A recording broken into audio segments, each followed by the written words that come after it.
9 सितंबर का दिन जमहूरियत के खिलाफ एक अटैक था, जिस वक्त आपके नकाब पोश लोग, इंटेलिजेंस खुफिया एजेंसियों के लोग, चाहे वो ISI हो, MI हो, IB हो, FI हो, स्पेशल ब्रांच हो, कोई मालूम नहीं, नकाब पोश के माथे पे तो नहीं लिखा होता कौन सी एजेंसीज के हैं। उन्होंने पार्लियामेंट पे हमला किया और वहाँ से आइन और कानून की धज्जियाँ उड़ाई और वहाँ से MNAs को अरेस्ट करके ले गए और पुलिस जो है वहाँ पे खड़ी थी और अभी सारे कह रहे हैं कि जी हमें नहीं पता।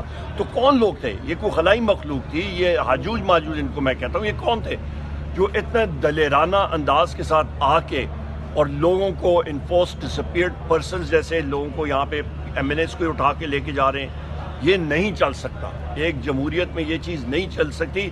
बस हो गई है, इनफ इज़ इनफ। और हम लोग ये मुतालबा करेंगे कि इन एजेंसीज के डायरेक्टर जनरल्स के खिलाफ स्पीकर ने कहा है कि जी हम लोग FIR मैं दर्ज कराऊंगा। स्पीकर साहब, इन एजेंसीज के डायरेक्टर जनरल्स के खिलाफ FIR कराएं और कैफर किरदार तक चलाएं, लेके जाएं, तब हम लोग मानेंगे।